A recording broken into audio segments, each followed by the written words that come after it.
আপনি 31 নাইট পালন করবেন, আপনার তো কবিরা গুনাহ হচ্ছে। কোরআনের নির্দেশ পালন করা হচ্ছে না, হাদিসের নির্দেশ পালন করা হচ্ছে না।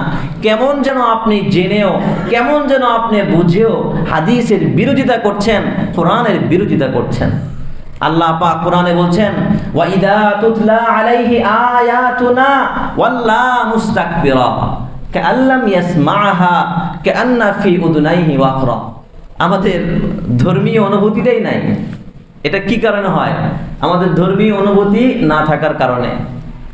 আমাদের ধর্মীয় অনুভূতিটাই নাই যে আমরা যে তাদের সংস্কৃতি পালন করছি, তাদেরকে আমরা প্রমোট করছি, তারা যে কৌশলে আমাদের দ্বারা ইসলামটাকে ক্ষতিগ্রস্ত করছে, এই অনুভূতি আমাদের মধ্যে নাই। সংস্কৃতির সম্পর্ক হচ্ছে ধর্মের সাথে, যার যার সংস্কৃতি সে পালন করবে।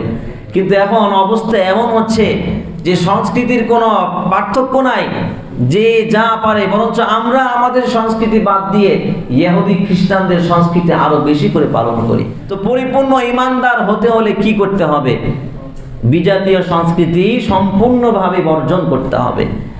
বিজাতীয় বিধর্মীদের সংস্কৃতি, কৃষ্টি, কালচার সব কিছু বর্জন করতে হবে। কিন্তু আফসোস, আমাদের লাইফ স্টাইলের প্রতিটা সেক্টরে সেক্টরে বিজাতীয় সংস্কৃতির অনুসরণ। আচ্ছা বলেন তো, প্রতিটা সেক্টরে সেক্টরে কিভাবে কি করতে হবে ইসলামের কি নির্দেশনা আছে? আছে না নাই? কথা বলেন, আছে। তাহলে আমি আপনি মুসলমান হয়ে কিভাবে বিধর্মী ইহুদি খ্রিস্টানদের কৃষ্টি কালচার অনুসরণ করতে পারি? এই যে আমি আপনি যে ইহুদি খ্রিস্টানদের কৃষ্টি কালচার অনুসরণ করি, তাদের সংস্কৃতি পালন করি, আল্লাহ রাসূল হাদিসের মধ্যে বলছেন, মান তাশাব্বাহা বিকাউমিন ফাহুয়া মিনহুম। যে ব্যক্তি অন্য সম্প্রদায়, ইহুদি, খ্রিস্টান, বৌদ্ধ, হিন্দুদের সামঞ্জস্য তা রাখবে, তাদের সাথে সাদৃশ্য রাখবে, সে যেন তাদেরই অন্তর্ভুক্ত। এটা কি খুব সাধারণ কথা? কথা বলেন, এটা খুব সাধারণ কথা না। হাদিস বিশারদগণ বলেছেন যে হাদিসের ব্যাখ্যা হচ্ছে যে আল্লাহ রাসূল যে বলছেন, কোন মুসলমান যদি বিধর্মীদের কৃষ্টি কালচার অনুসরণ করে, কোন সাদৃশ্য রাখে, সদৃশ্যতা রাখে, তাহলে কাল কিয়ামতের দিন যখন সে আল্লাহর সামনে দাঁড়াবে, তখন সে দেখবে ওই ইহুদি খ্রিস্টানদের সাথে সে দাঁড়িয়ে আছে। নাউজুবিল্লাহ। কিয়ামতের দিন যখন আপনি ইহুদি খ্রিস্টানদের সাথে দাঁড়াবেন, তাহলে আপনার নাম কি থাকবে? ইহুদি খ্রিস্টান। কাফের, মুশরিক, বেঈমান আপনার নাম থাকবে, মুসলমানদের কাতারে আপনার নাম থাকবে না। এজন্যে মুহতারাম হাজিরিন, এই যে আজকে 31 ডিসেম্বর, আজকে রাতে যেই আমরা উদযাপন করার যে মন মানসিকতা আমরা রেডি করে রেখেছি, প্রস্তুতি গ্রহণ করে রেখেছি, আল্লাহর ওয়াস্তে আমরা এটাকে বর্জন করব। এই যে আজকে কত তারিখ? 31 ডিসেম্বর। এটা তো সবাই জানি, অন্যদিন না জানলেও আজকে ঠিকঠাক মতো জানি যে আজকে হচ্ছে 2021-এর লাস্ট ডে, একদম শেষ দিন। আগামীকাল অর্থাৎ মোটামুটি 10-11 ঘন্টা পরে নতুন আরেকটা বছর কি হবে? শুরু হবে। তো এটা উদযাপনের জন্য অনেক মানুষ প্রস্তুত হয়ে আছে, প্রস্তুতি গ্রহণ করে আছে, হাজার হাজার টাকা খরচ করে অনেক কিছু কিনে রেখেছে, উদযাপন করবে। কি করবে? উদযাপন করবে। আচ্ছা বলেন তো, এই যে নববর্ষ যেটা আসছে, এটা কি আমাদের সংস্কৃতি নাকি খ্রিস্টানদের সংস্কৃতি? কথা বলেন, খ্রিস্টানদের সংস্কৃতি। তার আগে একটু সংক্ষেপে বলে নেই যে এটা হচ্ছে খ্রিস্টীয় বর্ষ, যেটা আমরা ঈশাব্দ বলি, বা খ্রিস্টাব্দ, ঈশাব্দ না খ্রিস্টাব্দ বলি যেটা, এটাকে আমরা কি বলি? ইংরেজি সাল বলি, তাই না? ইংরেজি সাল বলি। তো এটা মূলত শুরু হয় হযরত ঈসা আলাইহিস সালাতু ওয়াস সালাম কেন্দ্রিক, ওখান থেকে এটার গণনা শুরু হয়। তো এটা হচ্ছে তাদের সংস্কৃতি, তাদের উদযাপন, তাদের উৎসব। তারা নতুন বর্ষকে, তাদের বানানো নতুন বর্ষকে তারা নিজেদের মতো করে কি করে? স্বাগত জানায়, শুভেচ্ছা জানায়। তারা নাচ গান করে, মদ পান করে, অবাধে মেলামেশা করে, পটকা বাজায়, বিভিন্নভাবে ওদের মতো করে।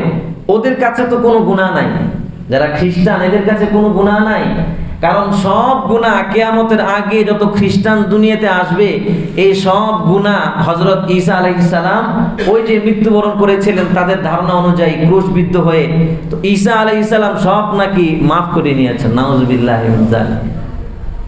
ঈসা আলাইহিস সালাম তাদের সব গুনাহ মাফ করে নিয়েছেন আল্লাহর কাছে, এই জন্য ওদের কোনো টেনশন নাই, ধর্মকর্ম নাই, এই জন্য তারা যথেচ্ছা একদম স্বেচ্ছাচারিতার সাথে সদা সর্বদা গুনাহ করেই যায়।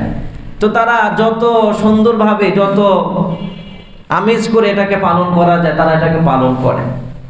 কিন্তু আফসোসের বিষয় হচ্ছে গোটা মুসলিম বিশ্বের প্রায় 80% মুসলমানের মধ্যে এই সংস্কৃতি পালনের যে একটা উদ্যোগ, যে একটা বাস্তবতা, এটা পরিলক্ষিত হয়। বরঞ্চ দুঃখের সাথে বলতে হয় যে তারা যতটুকু আবেগ নিয়ে, যতটুকু খরচ করে, যতটুকু আয়োজন করে এই উৎসবে, মুসলমানের বাচ্চারা তার চাইতেও বেশি করে। অথচ আমাদেরও তো নিজস্ব একটা সংস্কৃতি আছে, আমাদেরও কিন্তু নিজস্ব একটা সন আছে। এমন না যে আমাদের কিছু নাই, আমাদেরও সব আছে। বাকি আমরা আমাদেরটা পছন্দ করি না, আমরা মানুষেরটা পছন্দ করি। আমরা আমাদের ধর্মেরটা পছন্দ করি না, আমরা অন্য ধর্মেরটা পছন্দ করি। আমাদের সব কিছুতে আমাদের ধর্মের কোনো কিছু নাই, সব বিজাতীয়, সব কিছু বিজাতীয়, অন্য ধর্মের। অথচ ইসলাম এমন একটা ধর্ম যার রয়েছে স্বকীয়তা, স্বাতন্ত্র, নিজস্ব বৈশিষ্ট্য, যার রয়েছে, যার মধ্যে কোনো বাড়াবাড়ি নাই, কোনো ছাড়াছাড়ি নাই। যেই ইসলামের অনুসারী যারা, তাদেরকে আল্লাহ পাক মধ্যপন্থী করে দুনিয়ার মধ্যে পাঠিয়েছেন, সেই ইসলামেরও নিজস্ব কিছু নিয়ম নীতি আছে, সেই ইসলামেরও সন আছে, আছে না নাই? সেটা কি? হিজরি সন। কি সন? হিজরি সন। এই হিজরি সন আসলো কোত্থেকে? রাসূল করিম সাল্লাল্লাহু আলাইহি ওয়াসাল্লামের মক্কা থেকে মদিনায় হিজরত করা, এখান থেকেই হিজরি সন আসে। হযরত ওমর ফারুক রাদিয়াল্লাহু তাআলা আনহু তার খেলাফত কালে এই রাসূলের এই হিজরতের তারিখটা স্মরণীয় করে রাখার জন্যে, মুসলমানদের কাছে অবিস্মরণীয় করে রাখার জন্যে তিনি তার খেলাফতকালে ওই দিন থেকে নতুন করে একটা সনের প্রবর্তন করেন। সুবহানাল্লাহ। এটা হচ্ছে হিজরি সন। কি সন? হিজরি সন, যার শুরু হয় মুহররম মাস দিয়ে আর শেষ হয় জিলহজ মাস দিয়ে। তো ইতিহাসের মধ্যে পাওয়া যায় যে ওমর ফারুক রাদিয়াল্লাহু তাআলা আনহুর খেলাফত কালেই এই উপমহাদেশে সমুদ্র পথে সাহাবায়ে কেরাম আগমন করেন, ইসলামের বাণী নিয়ে আসেন, ইসলাম প্রচার প্রসার হয়। এরপরে আস্তে আস্তে আমাদের বাংলাদেশের মধ্যেও ইসলাম আসে। 1201 খ্রিস্টাব্দে ইখতিয়ারউদ্দিন মুহাম্মদ বিন বখতিয়ার খিলজি, কি নাম? ইখতিয়ারউদ্দিন মুহাম্মদ বিন বখতিয়ার খিলজি 1201 খ্রিস্টাব্দে তিনি এই বঙ্গদেশে ইসলাম কায়েম করেন। কি কায়েম করেন? ইসলাম কায়েম করেন, ইসলামী হুকুমত, ইসলামী শাসনতন্ত্র কায়েম করেন। এবং সাথে সাথে তিনি তার রাষ্ট্রীয় সমস্ত কাজ পরিচালনা করার জন্যে এই হিজরি সনকে ব্যবহার করেন। এই প্রথমেই এই হিজরি সনটা আমাদের এই উপমহাদেশের মধ্যে আসে। তো এভাবে চলতে থাকে, চলতে চলতে চলতে মোগল সম্রাট আকবর পর্যন্ত গিয়ে ঠেকে। অর্থাৎ 1585 খ্রিস্টাব্দে, কত? 1585 খ্রিস্টাব্দে শাহানশাহ আকবর তিনি উত্তরাধিকার সূত্রে, পারিবারিক সূত্রে দিল্লির মসনদ গ্রহণ করেন এবং টানা 51 বছর রাজত্ব করেন। কত বছর ভাই? 51 বছর রাজত্ব করেন। তো তার রাজত্বকালে তিনি সরকার থাকাকালীন জনসাধারণ মানুষের কাছ থেকে ট্যাক্স, কর আদায় করতেন। তো এই বঙ্গদেশ থেকে ট্যাক্স আদায় করার জন্যে তারই নির্দেশে আমির ফতেহ উল্লাহ সিরাজি, কি নাম? আমির ফতেহ উল্লাহ সিরাজি, তিনি এই বাংলা সন, আমাদের যে বাংলা সন, এই বাংলা সনের কি করেন? প্রবর্তন করেন, যার শুরু হচ্ছে বৈশাখ দিয়ে আর শেষ হচ্ছে চৈত্র মাস দিয়ে। তো উনি এটা প্রবর্তন করার পরে আগে আসলো হিজরি সন, তারপরে বাংলা সন। তো দুইটাই চলতে থাকে সুন্দরভাবে, সমানভাবে, সমান্তরালে দুইটাই চলতে থাকে। তো এরপরে এভাবে চলতে চলতে চলতে চলতে 1775 খ্রিস্টাব্দে যখন ব্রিটিশ বেনিয়ারা এই উপমহাদেশে আসে, আর ওই সময়টা ছিল, এই উপমহাদেশ ছিল আন্তর্জাতিক বাজার। অর্থাৎ বিশ্বের সমস্ত রাষ্ট্রের ফোকাস ছিল এই উপমহাদেশে। এটা আন্তর্জাতিক বাজার হিসেবে প্রসিদ্ধি লাভ করেছিল। তো তারা ব্যবসায়ী হিসেবে এই উপমহাদেশে আগমন করে। তবে তাদের উদ্দেশ্য ছিল যে এখানে এসে তারা রাজতন্ত্র কায়েম করবে, তারা ক্ষমতা দখল করবে।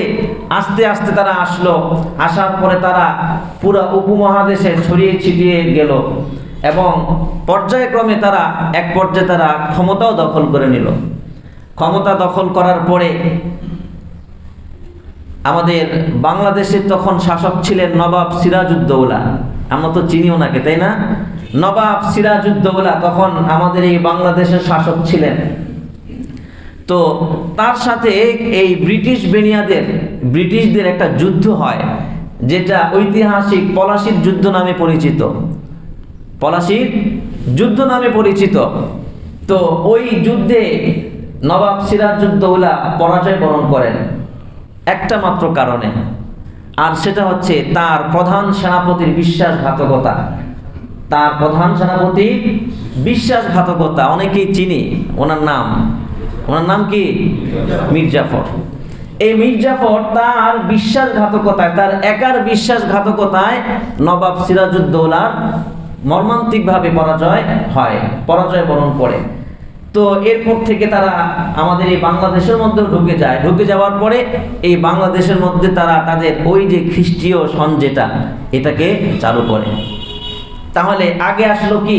হিজরি সন, তারপরে আসলো বাংলা সন, তারপরে আসলো খ্রিস্টীয় সন, ইংরেজি সন যেটা।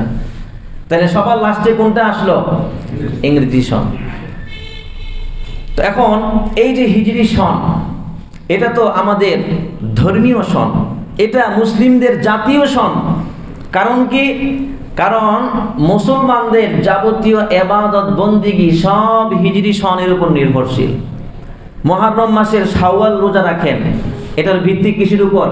হিজরি সনের উপর, অর্থাৎ চাঁদ দেখার উপর। কিসের উপর? চাঁদ দেখার উপর। এরপরে শাওয়াল মাসের 6 রোজা রাখেন, কিসের উপর? এটার ভিত্তি কিসের উপর? হিজরি সনের উপর। রমজানের রোজা রাখি, এটার ভিত্তি কিসের উপর? হিজরি সনের উপর। কুরবানি করি, এটার ভিত্তি কিসের উপর? হিজরি সনের উপর। হজ আদায় করি, এটার ভিত্তি কিসের উপর? কথা বলেন, হিজরি সনের উপর। এরপরে আমরা যে শবে বরাত পালন করি, এটার ভিত্তিও কিসের উপর? হিজরি সনের উপর। তো এই মোটামুটি মৌলিক যে আবাদতগুলো, সব আবাদত কিসের উপর নির্ভরশীল? হিজরি সনের উপর নির্ভরশীল। এজন্যই ফুকাহায়ে কেরাম ফতোয়া দিয়েছেন যে হিজরি সনের গণনা, এটাকে গণনা রাখা, এটাকে মনে রাখা, স্মরণ রাখা, এটা হচ্ছে ফরজে কিফায়া। কি ভাই? এটা হচ্ছে ফরজে কিফায়া। কারণ এটা তো আমার এবং আপনার ইবাদতের সাথে সম্পৃক্ত। এটার সাথে আমি আপনি ওতপ্রোতভাবে জড়িত। হয়তো আমরা ওই যে সিজনালি আমরা রমজান আসলে তো আমরা জানি যে রমজান আসছে। হ্যাঁ, রমজান আসলে আমরা অনেকেই ঠিক করে ফেলেছি ইংরেজি তারিখ হিসেবে যে রমজান হবে 2 এপ্রিল। কিন্তু এই হিসাবটা করি না যে এখন আরবি কি মাস চলছে। আরবি মাসটা যদি কারো জানা থাকে তাহলে ওই ইংরেজি মাসের হিসাবটা বের করা তার জন্য অনেক সহজ হয়ে যায়। আচ্ছা বলেন তো এখন কোন মাস চলছে আরবি? কে বলতে পারবেন? হ্যাঁ, জমাদাল উলা চলছে। হ্যাঁ, পৌষ মাস, বাংলায় পৌষ মাস। তো এই যে 3টা মাস, আমরা কোন মাসকে স্মরণ রাখি? ইংরেজি মাসকে। তারপরে হচ্ছে আরবি মাস, তারপরে সর্বশেষ কি হচ্ছে আমাদের বাংলা মাস। এই যে একজন বলছেন, আরো 1-2 জন থাকতে পারেন, এই আর কি। তো এই হিজরি সন যেটা, এটার গুরুত্ব অনেক। এটা আমাদের ধর্মীয় সন, আমরা এটার প্রতি গুরুত্ব বেশি দিব, এটাকে বেশি করে স্মরণ রাখবো, এটাকে বেশি করে আমরা গণনা করব। এরপরে হচ্ছে বাংলা সন। বাংলা সন তো এটা আমাদের ঐতিহ্য, আমাদের স্বাতন্ত্র্য বৈশিষ্ট্য, এটা আমরা নিজেরাই প্রবর্তন করেছি। এখনো এই বাংলা সনের হিসেব করে গ্রামে অঞ্চলে যারা কৃষক, তারা ওই ইংরেজি মাস জানে না। তারা ওই দেখবেন আপনার এই যে বৈশাখ, জ্যৈষ্ঠ, আষাঢ়, শ্রাবণ, হ্যাঁ, এই হিসেবে তারা ফল ফসল করে। গ্রামের বিয়ে শাদিও হয়, ব্যবসা বাণিজ্য অনেক লেনদেন এই বাংলা সনের উপর ভিত্তি করে হয়। এটা শহরে পাওয়া যায় না, এটা গ্রামে গেলে পাওয়া যায়।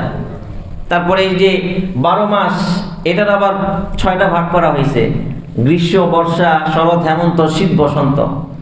তো যাই হোক, তো বলছিলাম যে এই আরবি সন যেটা, এটার তো অনেক গুরুত্ব। এটা তো আমাদের সাথে একদম ওতপ্রোতভাবে সম্পৃক্ত, আমাদের ইবাদত। এরপরে যে আমরা ঈদ উল ফিতর পালন করি, এটার ভিত্তি কিসের উপর? হিজরি সনের উপর। ঈদ উল আজহা, এটাও কিসের উপর? হিজরি সনের উপর। 3 নাম্বার যেটা আলোচ্য বিষয়, সেটা হচ্ছে খ্রিস্টীয় সন, অর্থাৎ ইংরেজি সাল, ইংরেজি বর্ষ।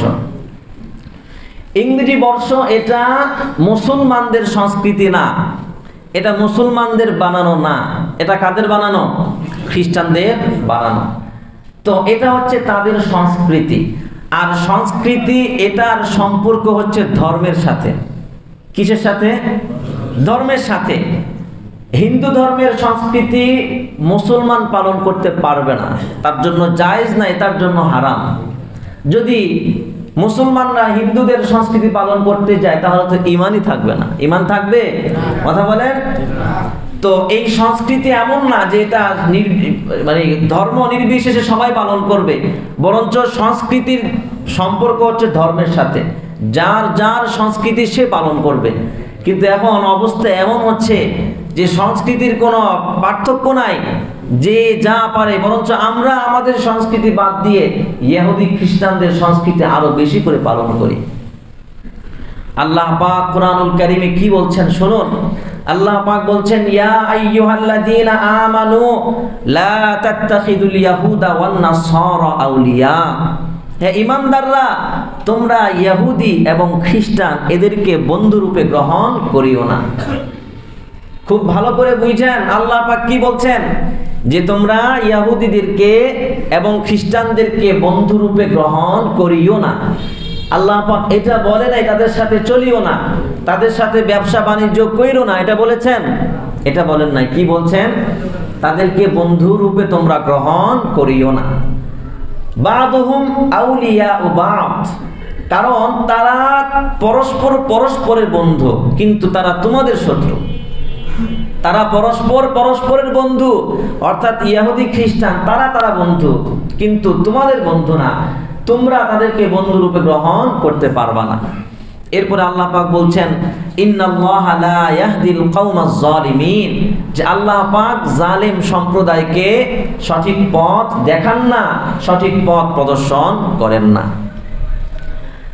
তাফসীরের একটা মূলনীতি আছে, সেটা হচ্ছে এই যে আয়াতের শেষে ছোট করে ওয়াল্লাহু লা ইউহিব্বুল ফাসাদ ওয়াল্লাহু আলিমুন হাকিম ইন্নাল্লাহা আজিজুন হাকিম ওয়াল্লাহু আলা কুল্লি শাইইন কাদির, এই যে ছোট ছোট বাক্য আছে না, এটা হচ্ছে তাফসীরের মূলনীতিতে এটা হচ্ছে পুরো আয়াতের সারনির্যাস। কি ভাই? পুরো আয়াতের সারনির্যাস। কিভাবে? আমরা আয়াত তেলাওয়াত করেছি যে লা তাত্তাখিযুল ইয়াহুদা ওয়ান নাসারা আউলিয়া, যে ইহুদি খ্রিস্টানকে বন্ধুরূপে গ্রহণ করা যাবে না, কারণ তারা বন্ধু। ওয়া মান ইয়াতাওয়াল্লাহুম মিনকুম ফাইন্নাহু মিনহুম। আল্লাহ পাক বলছেন, হ্যাঁ জেনে রাখো, যদি তোমাদের মধ্যে কেউ তাদেরকে বন্ধুরূপে গ্রহণ করে, তাহলে সে যেন তাদেরই অন্তর্ভুক্ত। ইন্নাল্লাহা লা ইয়াহদিল কওমাজ জালিমিন। এত কিছু বলে আল্লাহ পাক লাস্টে বলছেন যে আল্লাহ পাক জালেম সম্প্রদায়কে সঠিক পথ দেখান না। তাহলে বুঝলাম, যারা ইহুদি খ্রিস্টানকে বন্ধুরূপে গ্রহণ করবে তারাই জালেম। কি ভাই? তারাই জালেম। আল্লাহ পাক আরেক আয়াতের মধ্যে বলছেন, আল্লাযীনা আমানু ওয়া লাম ইয়ালবিসু ঈমানাহুম বিজুলমিন, যারা ঈমান এনেছে, ওয়া লাম ইয়ালবিসু ঈমানাহুম বিজুলমিন, এবং তাদের ঈমানের সাথে কোনো জুলুম মিশ্রণ করে নাই, তাদের ঈমানের সাথে কোনো জুলুম মিশ্রিত হয় নাই, উলাইকা লাহুমুল আমনু ওয়া হুম মুহতাদুন, তাদের জন্যই রয়েছে প্রকৃত শান্তি এবং তারাই সুপথ প্রাপ্ত। তো ওই যে বললাম যে আয়াতের সারনির্যাস হচ্ছে শেষে, উলাইকা লাহুমুল আমনু ওয়া হুম মুহতাদুন, যারা তাদের ঈমানের সাথে কোনো জুলুম, বিধর্মী বিজাতীয় কোনো সংস্কৃতি, কৃষ্টি, কালচারকে মিশ্রণ না করবে, এদের জন্য রয়েছে প্রকৃত শান্তি, ওয়া হুম মুহতাদুন, এবং তারাই হচ্ছে সুপথ প্রাপ্ত। এখন যে আয়াত শুরুতে তেলাওয়াত করেছিলাম যে আল্লাহ পাক বলছেন যে আল্লাহ হচ্ছেন মুমিনদের বন্ধু। এখন আপনি বলতে পারেন আমিও তো ইমানদার, আল্লাহরে বিশ্বাস করি, নবীরে বিশ্বাস করি, সব বিশ্বাস করি, কিন্তু আপনি নামাজ পড়েন না, আপনি রোজা রাখেন না, আপনি গালমন্দ করেন, আপনি সমাজের মধ্যে গুনাহ করে বেড়ান, আপনি যদি এই কথা বলেন তাহলে এই কথার কোনো অর্থ হয় না। আপনি যদি দলিল দেন, এই যে আল্লাহ দলিল দিয়েছেন, আল্লাহই তো বলেছেন আল্লাহু ওয়ালিয়ুল্লাযীনা আমানু, যদি আপনি এই কথাই বলেন তাহলে আমি আপনাকে বলবো যে আল্লাহ পাক কোরআনুল কারীমে আরেক জায়গায় এই কথাও বলেছেন ইয়া আইয়ুহাল্লাযীনা আমানু আমিনু। আল্লাহ পাক ইমানদার যারা, মুমিন যারা, এদেরকে সম্বোধন করে বলছেন হে ইমানদারগণ আমিনু, তোমরা ঈমান আনো। আচ্ছা, ইমানদার বললে আবার ঈমান আনার কোনো প্রশ্ন আসে? ইমানদার মানে কি? যার মধ্যে ঈমান আছে। কথাটা বোঝেন নাই মনে হয়। ইমানদার বলে আল্লাহ সম্বোধন করেছেন, মানে আমি ইমানদার, মানে আমার মধ্যে ঈমান আছে, আমি বিশ্বাস করি। তাহলে আল্লাহ পাক কেন সম্বোধন করে ইমানদার বলে আবার বললেন ঈমান আনো? প্রশ্ন আসে কি আসে না? কথা বলেন। আল্লাহ পাক ওই আয়াতের তাফসীর হচ্ছে যে আল্লাহ পাক বলছেন যে শুধু মুখে মুখে স্বীকার করলে হবে না, শুধু মুখে মুখে বলবা যে আমি তো আল্লাহরে বিশ্বাস করি, নবীরে বিশ্বাস করি, মনে মনে বিশ্বাস করলে হবে না, বরং ইমানদারের যত সিফাত আছে সব তোমার মধ্যে থাকতে হবে। তোমার চলা ফেরায়, উঠা বসায়, খাওয়ায় দাওয়ায়, আশাকে পোশাকে, আচার অনুষ্ঠানে, তোমার পুরো জীবনটাকে তুমি শরীয়তের সাজে সজ্জিত হতে হবে, তবেই তুমি প্রকৃত ইমানদার। তখনই আল্লাহ তোমার বন্ধু, তখনই আল্লাহ তোমার অভিভাবক। তাহলে পরিপূর্ণ ইমানদার হব কখন? কথা বলেন, যখন আল্লাহর নির্দেশ মানব, রাসূলের নির্দেশ মানব, আল্লাহর পছন্দকে নিজের পছন্দ মনে করব, রাসূলের পছন্দকে নিজের পছন্দ মনে করব। এখন আসেন, আল্লাহ তাআলা তো নিষেধ করেছেন যে ইহুদি খ্রিস্টানদের কৃষ্টি কালচার অনুসরণ করা যাবে না, তাদেরকে বন্ধুরূপে গ্রহণ করা যাবে না। আল্লাহ রাসূল সাল্লাল্লাহু আলাইহি ওয়াসাল্লামও নির্দেশ দিয়েছেন, কারণ ওই যে মুহররমের যে আশুরা রোজাটা, এটা আল্লাহ রাসূল কি বলেছেন? তাদের সাথে তোমরা বিরোধিতা করে আগে পরে মিলিয়ে দুইটা রাখো। এটা কেন বলেছেন? তাদের সাথে বিরোধিতার জন্য হাদিসের মধ্যে এসেছে আল্লাহ রাসূল বলছেন খালিফুল ইয়াহুদ ওয়াল মুশরিকিন, যে তোমরা ইহুদি এবং মুশরিক যারা আছে তাদের বিরোধিতা করো। তো এখন বলেন তো, আমরা যারা ইহুদি, খ্রিস্টান, বিধর্মী, কাফের, মুশরিক, বেঈমান, এদের কৃষ্টি কালচার, এদের সংস্কৃতি আমরা অনুসরণ করি, যদি আমরা অনুসরণ করে থাকি তাহলে কি আমরা পরিপূর্ণ ইমানদার হতে পারলাম? কথা বলেন, পরিপূর্ণ ইমানদার হতে পারলাম না। তো পরিপূর্ণ ইমানদার হতে হলে কি করতে হবে? বিজাতীয় সংস্কৃতি সম্পূর্ণভাবে বর্জন করতে হবে। বিজাতীয় বিধর্মীদের সংস্কৃতি, কৃষ্টি কালচার সব কিছু বর্জন করতে হবে। কিন্তু আফসোস, আমাদের জামায়, আমাদের চুলে, আমাদের চশমায়, আমাদের লাইফ স্টাইলের প্রতিটা সেক্টরে বিজাতীয় সংস্কৃতির অনুসরণ, বিধর্মীদের অনুসরণ। আমরা খাই কাদের মতো করে? বেঈমান, কাফের, মুশরিক, বেঈমানদের মতো করে আমরা চলি, পোশাক পরি, সব আমাদের লাইফ স্টাইলের প্রতিটা সেক্টরে আমরা ইহুদি খ্রিস্টানদের অনুসরণ করি। আচ্ছা বলেন তো, প্রতিটা সেক্টরে কিভাবে কি করতে হবে ইসলামের কি নির্দেশনা আছে? আছে না নাই? কথা বলেন, আছে। তাহলে আমি আপনি মুসলমান হয়ে কিভাবে বিধর্মী ইহুদি খ্রিস্টানদের কৃষ্টি কালচার অনুসরণ করতে পারি? এই যে আজকে 31শে ডিসেম্বর, হ্যাঁ, রাত 12টা পেরোলেই শুরু হয়ে যাবে আতশবাজি, পটকাবাজি, নাচ গান, অবাধে নারী পুরুষের মেলামেশা, অবৈধ পন্থায়, হাজারো অবৈধ পন্থায় এই নববর্ষকে আমরা কি করি? শুভেচ্ছা জানাই। এখন প্রশ্ন হচ্ছে যে এই যে খ্রিস্টীয় যে বর্ষ আছে, এটাকে তো আমরা অস্বীকার করি না, এটা তো আমাদের প্রয়োজন, এটার হিসাব আমরা রাখবো। এমনটা না যে আমরা ইংরেজি শিখবো না, এই সালের হিসাব রাখবো না, হিসাব তো রাখতেই হবে। হিসাব তো রাখতেই হবে, কারণ আমাদের আন্তর্জাতিক বাজারে যত লেনদেন হয়, যত কিছু হয়, আমাদের স্কুল কলেজ ভার্সিটি মাদ্রাসা, তারপরে অফিস আদালত, সব কিছু তো আর হিজরি সন আর বাংলা সনের উপর ভিত্তি করে হয় না, হয় কিসের উপর ভিত্তি করে হয়? ইংরেজি সনের উপর ভিত্তি করে হয়। আমরা তো অবশ্যই এটাকে মনে রাখবো, এটার হিসাব করব। কিন্তু আমার প্রশ্ন হচ্ছে, আমরা এটাকে কেন স্বাগত জানাবো? এটাকে আমরা কেন উদযাপন করব? এটার মধ্যে তো আমাদের জন্য কোনো মঙ্গল নাই, এটার মধ্যে তো আমাদের জন্য কোনো আশীর্বাদ নাই, এটার মধ্যে তো আমাদের জন্য কোনো বালাই নাই, এটার মধ্যে তো আমাদের জন্য কোনো কল্যাণ নাই, বরঞ্চ এটার মধ্যে তো কবিরা গুনাহ হয়। এটার মধ্যে তো আল্লাহ পাকের কঠোর হুঁশিয়ারি আছে, রাসূল সাল্লাল্লাহু আলাইহি ওয়াসাল্লামের কঠোর হুঁশিয়ারি আছে। এক মুশরিক আল্লাহ রাসূলের কাছে এসে বলল, ইয়া রাসূলুল্লাহ, আমি আপনাকে সহযোগিতা করতে চাই, আপনার সাথে যুদ্ধে শরীক হয়ে। আল্লাহ রাসূল বললেন দরকার নাই। আল্লাহ রাসূল বললেন দরকার নাই। এরপরে ওমর ফারুক রাদিয়াল্লাহু তাআলা আনহু তার খেলাফতকালে তিনি এক কেরানির খোঁজ নিলেন। খোঁজ নিয়ে জানতে পারলেন যে সে হচ্ছে খ্রিস্টান। কেরানি মানে যে ওই যে দাপ্তরিক কাজে যে লেখালেখির কাজ করে। তো ওমর ফারুক যখন জানতে পারলেন এই ব্যক্তি খ্রিস্টান, তখন সাহাবায়ে কেরামকে আদেশ দিলেন যে তাকে এখান থেকে বহিষ্কার করে দাও, তাকে এই কাজ থেকে অন্য কাজ দাও, তাদের যে পারপাস, তাদের পারপাসে যে কাজগুলো আছে এগুলো দাও, আমাদের মৌলিক কাজ তাদেরকে দিও না, কারণ এতে করে তাদের কৃষ্টি কালচার সংস্কৃতি আমাদের মধ্যে ঢুকে যাবে।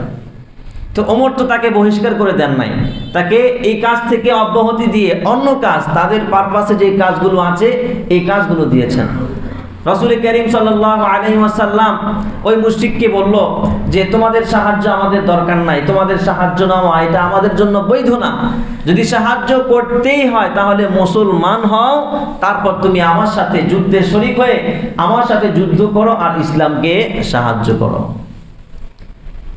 এখানে অনেক যুবক আছে যারা আজকের এই রাত্রিটাকে সেলিব্রেশন করার জন্য, উদযাপন করার জন্য অনেক প্রস্তুতি গ্রহণ করে রেখেছে। কথা ঠিক কি ঠিক না? অনেক প্রস্তুতি গ্রহণ করে রেখেছে, অথচ আমাদের ধর্মীয় অনুভূতিটাই নাই। এটা কি কারণে হয়? আমাদের ধর্মীয় অনুভূতি না থাকার কারণে।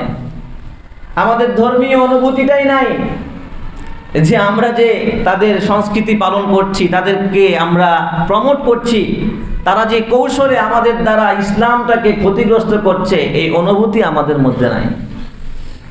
আমরা এটাকে স্বাভাবিকভাবে নিচ্ছি। আমরা তো সবাই জানি যে 31st নাইট এটা পালন করা জায়েজ নাই।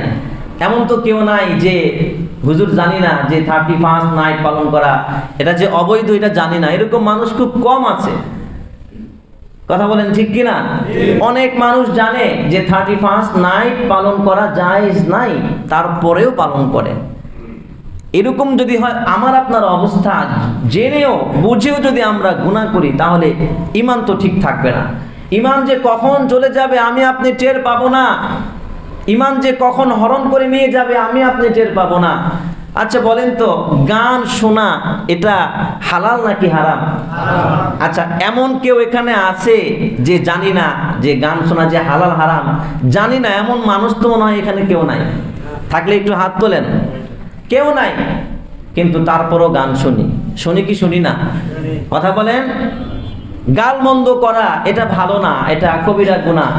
এখানে এমন কেউ নাই যে জানি না, এমন কেউ নাই যে জানি না যে গালমন্দ করা এটা ভালো না খারাপ এটা জানি না। সবাই জানে যে গালমন্দ করা এটা কবিরা গুনাহ, তারপরেও আমরা গালমন্দ করি। আমরা জানি যে নামাজ পড়তে হবে, নামাজ পড়া ফরজ, তারপরও আমরা নামাজ পড়ি না। এমন না যে আমরা জানি না নামাজ যে ফরজ বা ওয়াজিব বা সুন্নত বা নামাজ কি, এর বিধান কি জানি না, এরকম মানুষ নাই, সবাই জানে। আমরা জানি গান শোনা হারাম, তারপরেও গান শুনি। আমরা জানি নামাজ না পড়া কবিরা গুনাহ, তারপরেও নামাজ পড়ি না। আমরা জানি গালমন্দ করা হারাম, তারপরেও গালমন্দ করি। আমরা জানি নাচ গান করা কবিরা গুনাহ, তারপরেও আমরা নাচ গান করে যাচ্ছি। কেমন মুসলমান আমি আপনি? কেমন মুসলমান, কেমন ঈমান আমার আপনার মধ্যে আছে একটু চিন্তা করে দেখুন। কত কিছু আমরা জানি, তারপরও আমরা পালন করি না। এভাবেই যদি চলতে থাকে তাহলে কি হবে? আস্তে আস্তে ঈমান আপনার থেকে দূর হতে থাকবে। আপনার শাস্তি তো ডবল। যে জানে না তার বিষয় ভিন্ন, যে জানে জেনে বুঝে যে কাজ করে অন্যায় করে তার শাস্তি তো ডাবল। কাল কিয়ামতের দিন যখন আল্লাহ পাকের সামনে দাঁড়াবেন, আল্লাহ পাক বলবেন তুমি তো জানতা, তোমার কাছে তো কোরআনের বাণী হাদিসের বাণী পৌঁছেছে, তারপরেও তুমি বিরত ছিলে না, সুতরাং তোমাকে আজকে আমি ডবল শাস্তি দেব, তোমাকে আজকে আমি ডবল শাস্তি দেব। তখন কি উপায় হবে? এই যে আমি আপনি যে ইহুদি খ্রিস্টানদের কৃষ্টি কালচার অনুসরণ করি, তাদের সংস্কৃতি পালন করি, আল্লাহ রাসূল হাদিসের মধ্যে বলছেন মান তাশাব্বাহা বিকাউমিন ফাহুয়া মিনহুম, যে ব্যক্তি অন্য সম্প্রদায় ইহুদি খ্রিস্টান বৌদ্ধ হিন্দুদের সামঞ্জস্য তা রাখবে, তাদের সাথে সাদৃশ্য রাখবে, সে যেন তাদেরই অন্তর্ভুক্ত। এটা কি খুব সাধারণ কথা? কথা বলেন, এটা খুব সাধারণ কথা না।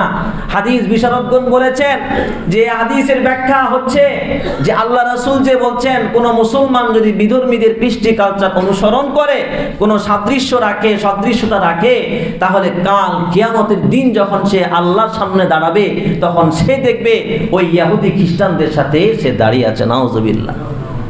কিয়ামতের দিন যখন আপনি ইহুদি খ্রিস্টানদের সাথে দাঁড়াবেন, তাহলে আপনার নাম কি থাকবে? ইহুদি খ্রিস্টান, কাফের, মুশরিক, বেঈমান আপনার নাম থাকবে, মুসলমানদের কাতারে আপনার নাম থাকবে না। এজন্যে মুহতারাম হাজিরিন, এই যে আজকে 31 ডিসেম্বর, আজকে রাতে যেই আমরা উদযাপন করার যে মন মানসিকতা আমরা রেডি করে রেখেছি, প্রস্তুতি গ্রহণ করে রেখেছি, আল্লাহর ওয়াস্তে আমরা এটাকে বর্জন করব। বিশেষ করে আমি রিকোয়েস্ট করব, যারা পিতা আছেন, যারা বড় ভাই আছেন, মুরব্বী আছেন, এদের দায়িত্ব হচ্ছে সবার আগে। কারণ হাদিসের মধ্যে এসেছে, আল্লাহ রাসূল বলছেন আলা কুল্লুকুম রাঈন ওয়া কুল্লুকুম মাসউলুন আন রাইয়াতিহি, জেনে রাখো তোমাদের প্রত্যেকেই দায়িত্বশীল এবং প্রত্যেকেই তার আন্ডারে যারা আছে তাদের সম্পর্কে আল্লাহর কাছে জিজ্ঞাসিত হবে। আজকে আপনার ছেলে এই অবৈধ কাজ করেছে, আপনি নিষেধ করলেন না, কিয়ামতের দিন আল্লাহ পাক আপনাকে ধরবে। তুমি কেন নিষেধ করলে না? আল্লাহ পাক যখন আপনার সন্তানকে ধরবে, তখন আপনার সন্তান আপনার বিরুদ্ধে অভিযোগ দিবে যে আমি তো এটা করেছিলাম আমার বাবার সামনে, তো আমার বাবা তো আমাকে নিষেধ করে নাই, আমার বাবা তো আমাকে কিছু বলে নাই, আমার বাবা তো আমাকে শাসন করে নাই। এজন্য যারা পিতা আছেন, মুরব্বী আছেন, বড় আছেন, আপনাদের ছেলে আছে, আপনাদের ভাই আছে, নাতি আছে, আমরা প্রত্যেকে যদি প্রত্যেকের ঘরটাকে সামলে নেই, প্রত্যেকে যদি আমাদের আন্ডারে যারা আছে ছোটদেরকে আমরা বোঝাই যে এটা করুন, এটা করা ভালো না, তাহলে আশা করি বুঝবে। কারণ যারা বড় এরা বললে তো ছোটরা মানবে না, এরকম তো বিষয় না। এখন সমস্যা হচ্ছে যে আমরা শাসন করি না, আমরা কিছু বলি না, লাগাম আমরা ছেড়ে দিয়েছি, যার কারণে বর্তমান যুবকরা আস্তে আস্তে খারাপ হয়ে যাচ্ছে। কিশোর গ্যাং বের হচ্ছে, হ্যাঁ, তারা মানে ছোট অবস্থাতেই একটা সন্ত্রাসবাদের দিকে ঝুঁকে যাচ্ছে। এর দায়ভার তো মূলত তাদের অভিভাবক, পিতামাতা, ভাই যারা বড় যারা আছে, মুরব্বী যারা আছে, তার দায়ভার তো তাদের উপর আসবে। আল্লাহ তো সবার আগে তাদেরকে জিজ্ঞাসা করবেন, তাদের তো শাস্তি ডবল হবে।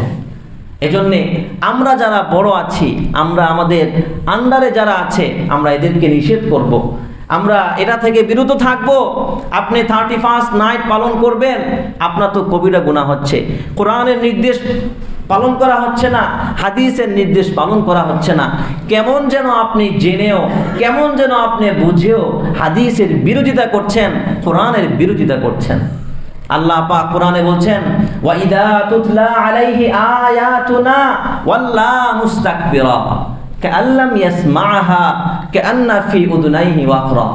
আল্লাহ পাক বলছেন যখন তার কাছে, তাদের কাছে আমার আয়াত তেলাওয়াত করা হয়, ধরেন আমি তো আমারটা বলে দিলাম, এখন অনেকেই মনে করতে পারে হুজুর তো হুজুরটা বলছে, আমি আমারটা করব, আমরা আমাদেরটা করব।